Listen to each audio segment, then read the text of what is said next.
అంటే ఈ అలిగేషన్ కేవలం అంటే ఒక మంత్రిగా 10 ఏళ్ళు పనిచేసిన వ్యక్తికి ఇవాళ రేపు ప్రతి ఒక్కరికి తెలుసు గ్లోబల్ టెండర్స్ ఎలా పిలుస్తారు, ఏ చిన్న వర్క్కైనా సరే టెండర్స్ ఆన్లైన్ టెండర్స్ ఎలా పిలుస్తారు, లేకపోతే నామినేషన్ పద్ధతులు ఎలా ఇస్తారు అనేది ఇవాళ రేపు ప్రతి ఒక్కరికి అవగాహన ఉంది.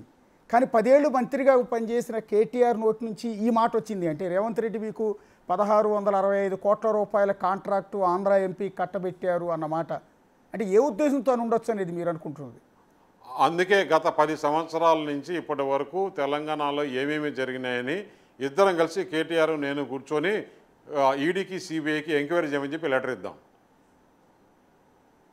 మీరు అన్నారు ఆ 10 ఏళ్లలో 6 లక్షల కోట్ల కాంట్రాక్టులు ఇచ్చారు ఆ ప్రభుత్వంలో అని.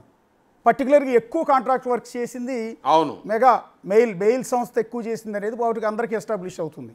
తర్వాత ఎల్ఎన్టీ ఎక్కువగా వర్క్ చేసింది. అంటే వీటిల్లో ఈ కాంట్రాక్టులు ఇవ్వటంలో ఏమైనా అవినీతి జరిగింది అనేది మీ ఉద్దేశమా? అంటే ఇవన్నీ ఎంక్వైరీ చేస్తే బయటపడతాయి. ఇప్పుడు హైదరాబాద్లో అపార్ట్మెంట్స్ పర్మిషన్ ఇచ్చేసి కొత్త రకరకాల జీవోలు ఇచ్చి ఎంత పర్సెంటేజ్లు తీసుకునింది, ఆ ప్రాపర్టీలన్నీ ఎవరెవరు పెట్టింది, ఎక్కడెక్కడ అవుట్స్కట్స్లో ల్యాండ్లు కొనింది, ఇవన్నీ బయటికి వస్తాయి. ఇప్పుడు అసలు అతనుకు మొత్తం ఇమేజ్ పోయింది.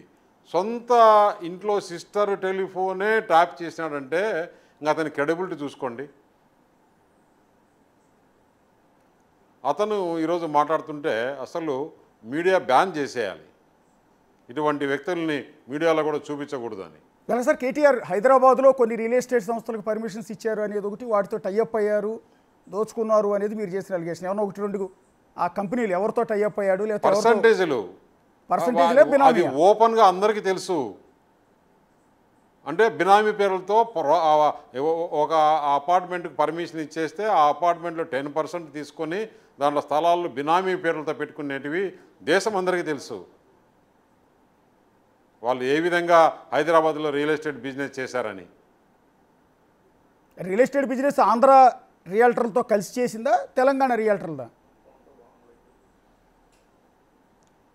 అక్కడ అంతా తెలుగువారేనండి. వీరి స్వలాభం కోసం ఆంధ్ర తెలంగాణ చేస్తున్నారు. హైదరాబాద్లో ఉండే వాళ్ళంతా తెలుగువారే. అంటే ఇవాళ నేను ఒకటే అడుగుతున్నా, వీళ్ళు మాత్రం పోయి ఢిల్లీలో లెక్క వ్యాపారం చేయొచ్చు, ఇంకెవరు ఎక్కడ వ్యాపారం చేయకూడదు. ఇక్కడ ప్రజలు వాళ్ళు ముఖ్యమంత్రిగా గెలిపించి ప్రభుత్వం అధికారం చేతుల్లో పెడితే వాళ్ళు ముఖ్యమంత్రిగా ఉన్నప్పుడే కదా ఈ లెక్క వ్యాపారం పోయి ఢిల్లీలో చేసిండేది. దాంట్లో నేను చేసిన నా రోల్ ఏం లేదు కదా. మరి వీళ్ళు ఇట్లా మాట్లాడతారు. ఇంకా ఇంత జరిగిన తర్వాత కూడా వారికి ఏమాత్రం రియలైజేషన్ లేదు. ఆ పొగురు మాటలు, ఆ లాంగ్వేజీ, ఆ బాడీ లాంగ్వేజీ, ఆ మాట్లాడేది ఇష్టానుసారంగా ఎట్లంటే ఎట్లా. అంటే టీఆర్ఎస్ పార్టీ కాస్త బీఆర్ఎస్ అయింది, టీఆర్ఎస్ కాస్త బీఆర్ఎస్ కింద మార్చారు, ఒక నేషనల్ పార్టీ అన్నారు. ఇతర రాష్ట్రాల్లో కూడా మేము పోటీ చేస్తున్నామన్నారు, ఆంధ్రాలో కూడా పోటీ చేస్తామన్నారు. తీరా ఓడిపోయిన తర్వాత నుంచి మళ్ళీ జై తెలంగాణ అంటూ ఉన్నారు, మళ్ళీ ఆంధ్ర వ్యక్తులు అంటూ ఉన్నారు, ఆంధ్ర వాళ్ళు. అసలు మహారాష్ట్ర ఒరిస్సా అన్ని రాష్ట్రాల్లో తిరిగి చేసి ఇంకా అసలు మామూలు ఇది కాదు అది. ఆంధ్రాకు అధ్యక్షులు పెట్టడము, వాళ్ళు చేయడము, ఇది చేయడము, ఇది అయిపోయి ఇదంతా ఏంటి. మళ్ళీ ఇప్పుడేమో అసెంబ్లీకి కూడా రారు. For more videos like this, subscribe Big TV channel.